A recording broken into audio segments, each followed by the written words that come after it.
Vamos a hablar del anteproyecto de reforma del Código Penal. Está aquí Roberto Carles, quien es el coordinador de la Comisión para la Reforma del Código Penal. Gracias por venir. ¿Cómo le va? No, gracias a ustedes. Bien.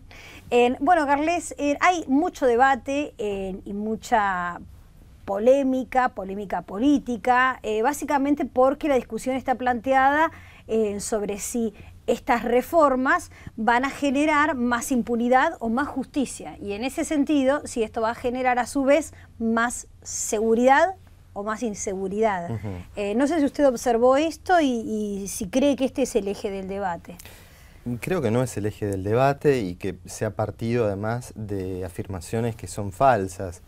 En primer lugar, hay que aclarar que la posibilidad que tiene un código penal o lo que influye en materia de seguridad es bastante poco. El código penal llega cuando ya está el muerto, llega cuando el hecho se produjo. Y la capacidad disuasoria que tiene, cuando se habla tanto, por ejemplo, ahora de la pena del narcotráfico, yo no creo que ningún narcotraficante deje la actividad porque se le baje el mínimo al narcotráfico en un año. Esto no tiene sentido. O se empiecen a dedicar a la actividad porque bajó un poquito la pena. ¿Pero por qué baja la pena? ¿Cuál es la parte buena de eso? En realidad la comisión no encaró su tarea con un criterio, con una pauta de vamos a bajar penas o vamos a subir penas. Lo que había que hacer era darle racionalidad a un código que la había perdido por completo. Nosotros tenemos hoy en el Código Penal vigente más pena por el delito de secuestro que por el delito de homicidio. Si el que secuestra a una mujer embarazada, este es el ejemplo concreto, o un menor de 18 años o un mayor de 70, recibe más pena que el que mata a cualquiera de estas personas. Esto es el Código Penal vigente, producto de las más de 900 reformas que tuvo en sus 93 años de historia. Y este fue el principal objetivo de la Comisión. Por supuesto que para devolver racionalidad y proporcionalidad al sistema de penas, hubo que bajar algunas y hubo que subir otras. El que lea el proyecto, que creo que nadie se ha tomado, o al menos de los principales que han salido a opinar, no se han tomado esa molestia, son más las penas que se aumentan que las que suben. ¿Cuáles son las que se aumentan, por ejemplo? Bueno, por ejemplo, a ver, yo escuché al diputado Massa decir que los violadores iban a salir beneficiados con la reforma del Código. Y en realidad la pena del delito de violación es la misma que la del Código vigente, con un agregado más, que para los casos de violación a menores de 13 años hemos aumentado el máximo de 15 a 18 años. Entonces yo me pregunto qué proyecto fue el que leyó Massa. El nuestro seguramente no. ¿Cuál otra pena se aumenta, por ejemplo? Bueno, porque hay varias placas, información que está saliendo acerca de cómo este nuevo código permitiría la baja, ¿no?, de penalidades para determinados delitos, como hablábamos recién sobre lo del narcotráfico. Usted decía, bueno, pero también hay penas que se suben. Bueno, ¿cuáles son esas? Por ejemplo, recién me contaba sobre el caso de secuestro, perdón, en relación al caso de homicidio. Exacto. Porque bueno, es un caso que no hace solamente a la cuantía, al monto de la pena, sino a un problema de sistema del Código Penal en el que tenés un bien jurídico más importante, la vida, menos protegido, menos tutelado que la libertad. Y esto está mal. Ahora, en lo que son ajustes de mínimos, de máximos, sin alterar, sin que implique una mayor o menor protección de los bienes jurídicos, los retoques que se han hecho en materia de pena son absolutamente revisables, se pueden modificar, en el Congreso cuando se discuta se puede volver a debatir. Es decir, no se puede poner el eje de la discusión en el monto de las penas, porque no estamos hablando de los precios cuidados, si suben, si bajan. Acá lo que hay que ver es el problema en su totalidad. Y hay que, por ejemplo, tener en cuenta otras innovaciones que tiene este Código Penal, de las que nadie habla, y creo que quizás sea... ¿Qué?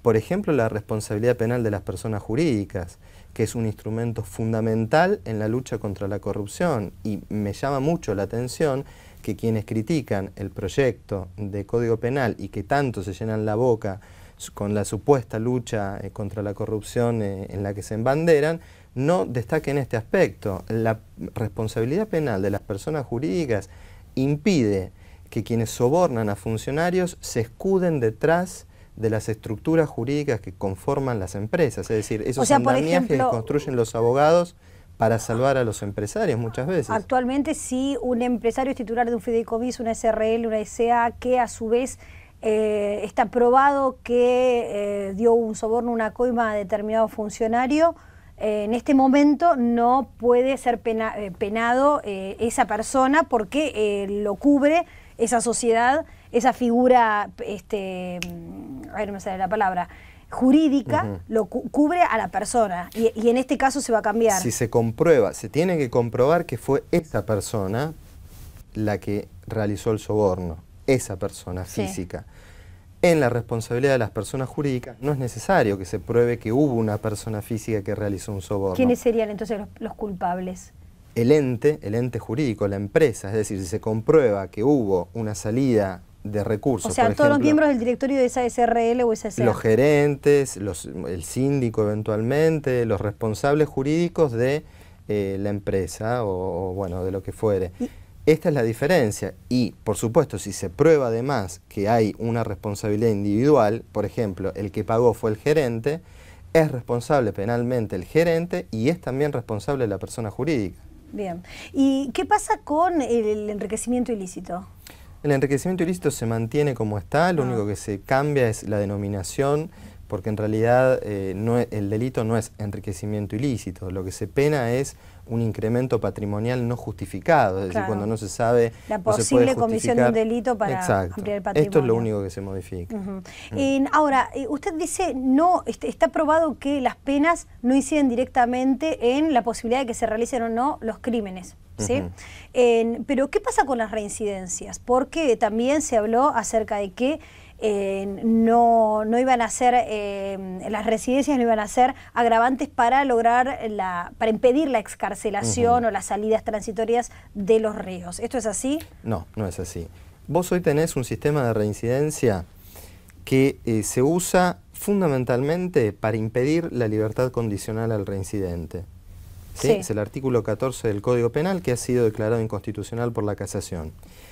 Como agravante de pena prácticamente no se usa. ¿Por qué? Porque los jueces cuando fundamentan la pena directamente citan el artículo del Código Penal, el artículo 41, que es el que establece los criterios para cuantificar la pena, y no especifican nada, no fundamentan nada. Nosotros, de hecho, proponemos que lo deben hacer y lo deben hacer bajo pena de nulidad. ¿Qué es lo que pasa entonces cuando se niega la libertad condicional al reincidente?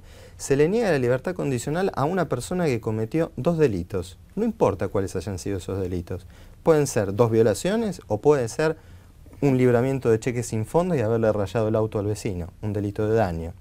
Entonces, se le está dando el derecho a la libertad condicional a un violador, por ejemplo, que cometió un único delito, y no se le da a una persona que cometió 2 delitos leves, que prácticamente quizá incluso hasta arregló con su víctima la reparación del daño.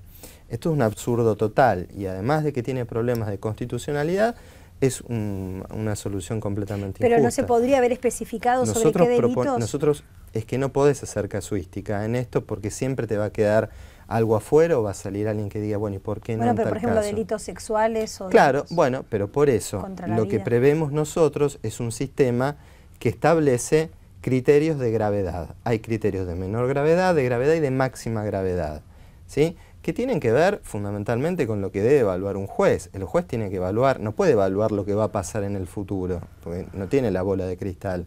El juez lo que puede evaluar es a la gente, al autor del delito y a las características del hecho que cometió.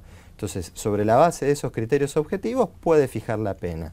En un caso de un delito sexual, si el autor revela una agresividad particular o bueno, las circunstancias lo hacen especialmente grave al delito que cometió, va a estar justificado por los criterios que nosotros damos en el proyecto para aplicar el máximo de la pena de la escala, sin necesidad de tener que recurrir a una figura como la reincidencia que trae tantos problemas. Pero entonces sí es cierto que la reincidencia no va a impedir tramitar luego en ninguno de los delitos una libertad condicional.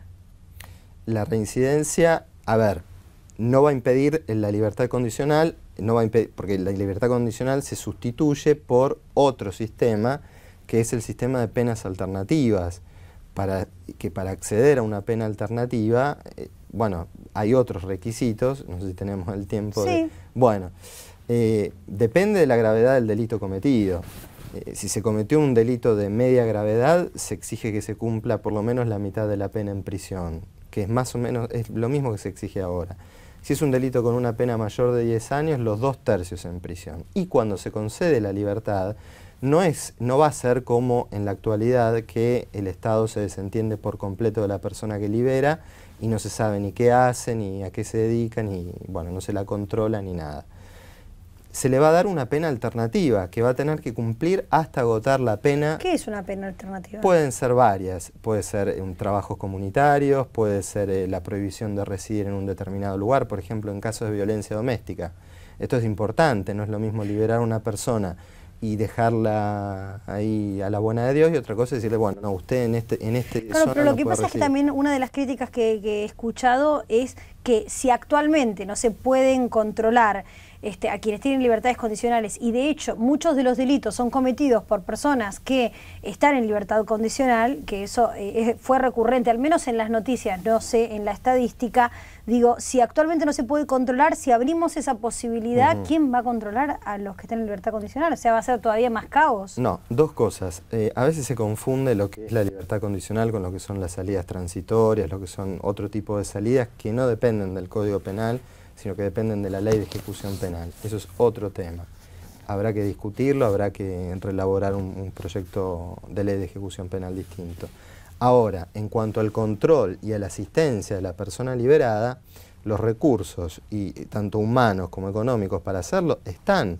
Lo que pasa es que hay que reorganizar cuestiones como, por ejemplo, la del patronato de liberados de la capital federal, y cada provincia va a tener que readecuar también su sistema de control y de patronato de liberados, pero no es algo, como han dicho por ahí, depende de las provincias, eso. Claro, pero no es algo, como han dicho por ahí, que está pensado para Alemania. Digo, a ver, ahora se los libera y se los deja a la buena de Dios. No se sabe qué hacen, no se los controla, no se los ayuda a reinsertarse en la sociedad, nada.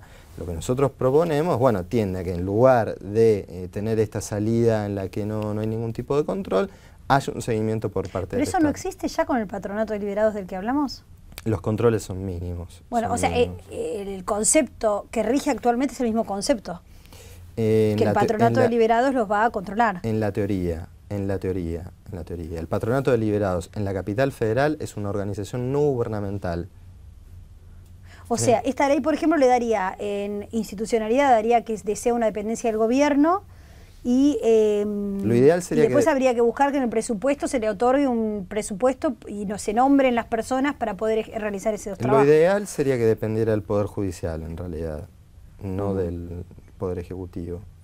¿Cree que se puede frenar con una consulta popular? En realidad, bueno, el tema de la consulta popular se ha debatido si es constitucional o no.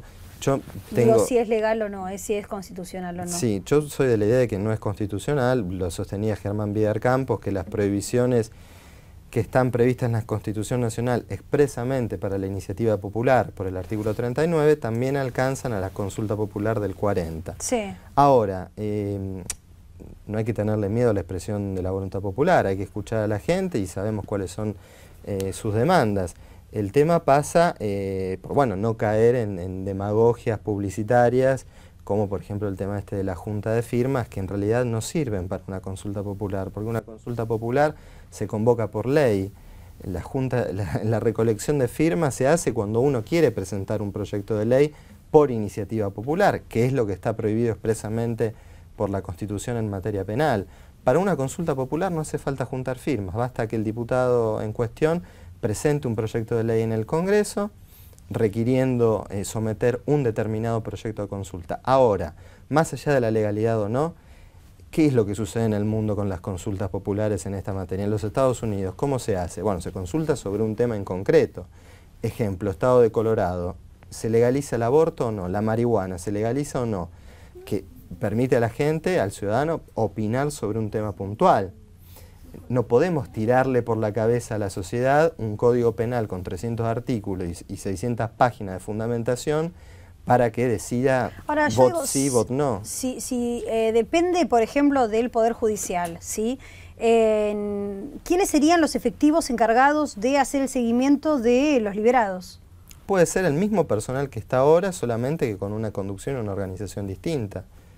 Es una cuestión de reorganizar el sistema de acuerdo al sistema de penas claro, porque uno tiene la alternativas. sensación que ni siquiera la policía alcanza para cuidar a los ciudadanos de los delincuentes que no es tarea de las fuerzas policiales la de controlar a los liberados, ni policial ni penitenciaria. Una persona que está en libertad ya está fuera del régimen penitenciario y está fuera de todo control policial. ¿Cuál cree esta reforma, o digamos, cuál es el fundamento de esta reforma en relación a qué hay que hacer con quienes cometen crímenes?